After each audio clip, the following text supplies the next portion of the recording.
Oracle Planning and Budgeting Cloud Service offers an enhanced browser design with mobile in mind that is also desktop compatible. In this demo, we'll explore how to access key business objects using a browser. After signing in, you see a springboard on the home page to quickly access your business objects and move ahead in your planning process. Dashboards can be used to chart, evaluate, and highlight key business data. Organizations can plan many different methods. In this example, product revenue is calculated from the units and average sales price, ASP. You can specify the contact on the form by selecting the members to display and to which you will enter data. Likewise, we can filter by product. Valid combination rules enforce where users can enter data. For example, you may have an entity dimension that defines the regions and a product dimension for products. Using valid combinations, you can make certain products available to certain regions in a form.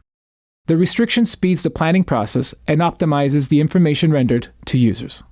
This form has a different layout. Let's say we want to mass adjust values for units, price, and gross margin across the entire product line. You can lock values that you don't want to change. Here, we'll lock the television units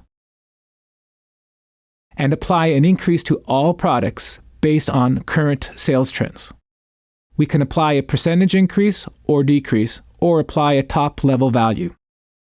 Any values that are dependent on units are now recalculated, including certain expenses that might be driven from the sales revenue or cost of sales. Services revenue is an example of dependence on another driver. It is derived as a percentage of total revenue for computer equipment sales. The Selling Expense Drivers tab provides an example of how a driver number of sales calls could be derived from sales volume as well as other assumptions. In this case, total units for the year computer equipment product line is divided by the average order size.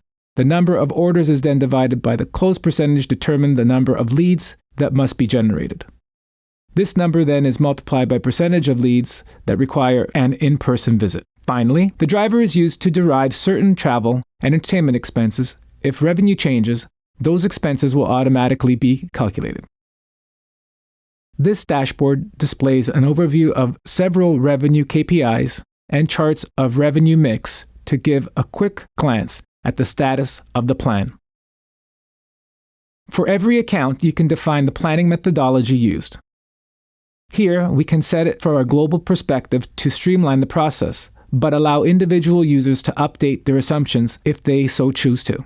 It enables planning by exception to minimize required user inputs, thus simplifying and streamlining the process. A driver such as square feet is used to derive a cost per unit of the driver. Operating expenses are made up of compensation, capital expenditures, and office expenses. Organizations plan operating expenses in many ways. This application uses a driver-based approach. Expense drivers are used to generate operating expenses. For example, the number of trips planned could be used to derive travel and entertainment expenses. When you make changes to these drivers, operating expenses are automatically recalculated. The headcount and salary plan form calculates salaries and benefit expenses based on headcount, average salary, and employee benefit percent drivers. When you change these drivers in the form, the salaries and expenses are automatically recalculated.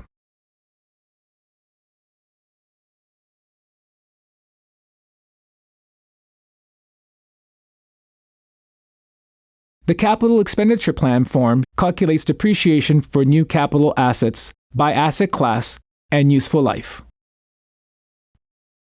As you complete your plans, you can add comments, attach documents, and add supporting detail to give you more color to the plan information that you enter. Supporting details allow you to enter your own calculations below the account level in order to document plan details.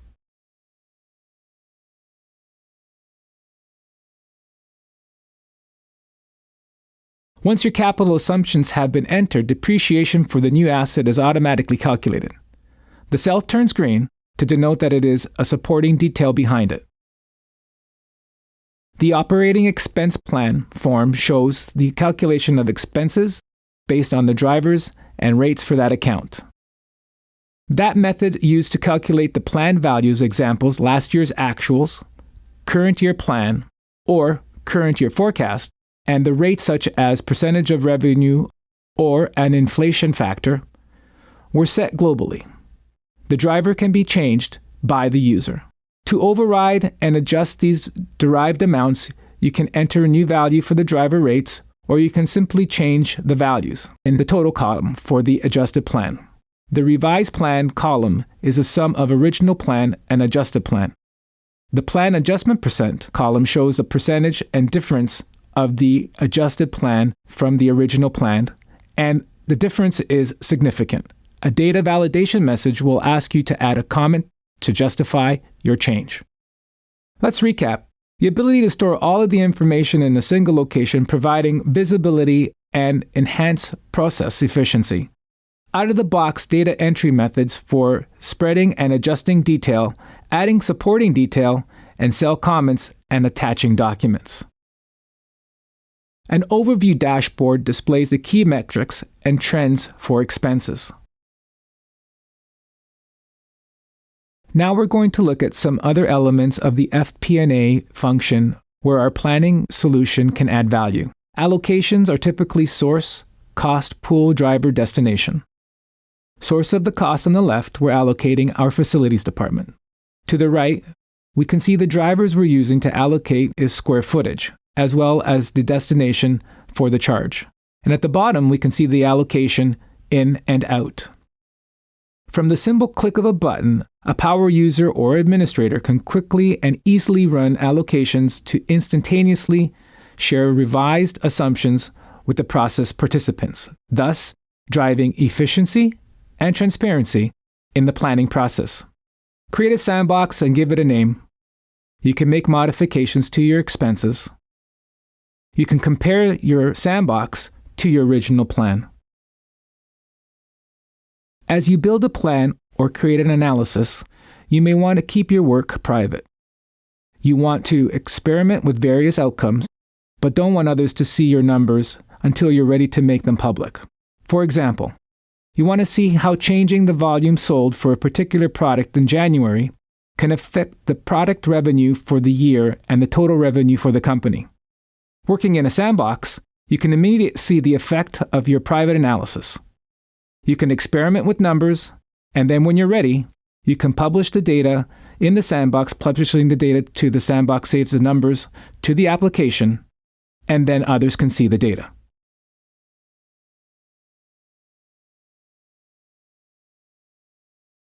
A dashboard displays key performance indicators comparing the plan to targets.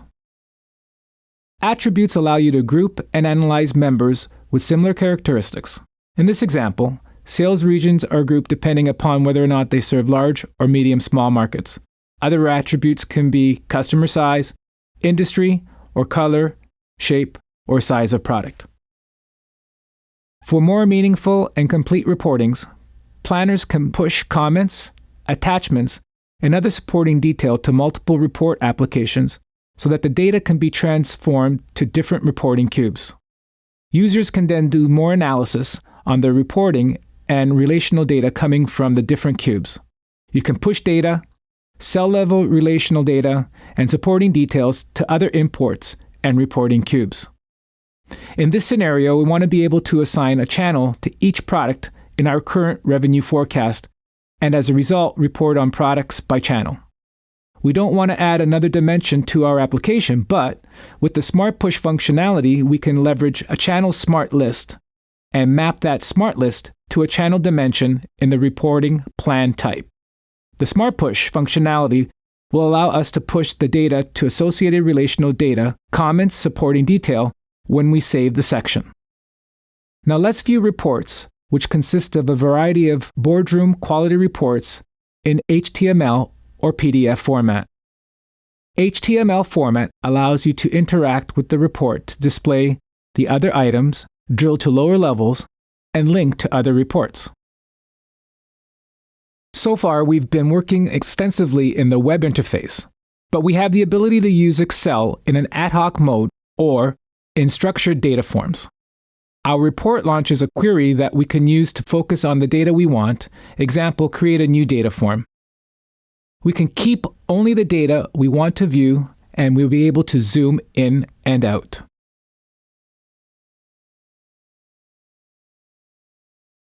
We also be able to move things across from the dimension up into the rows and columns.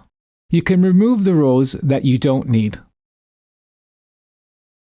You can also create your own Excel formulas and members that calculate instantly without affecting the rest of the planning application, basically private calculations. In this example, we will create a formula that calculates the expense as a percent of the total.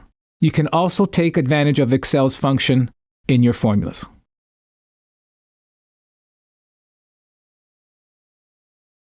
We can then save this as a smart form. You can launch the form from the panel on the right, after which it becomes available as a structured form in both Excel and the web.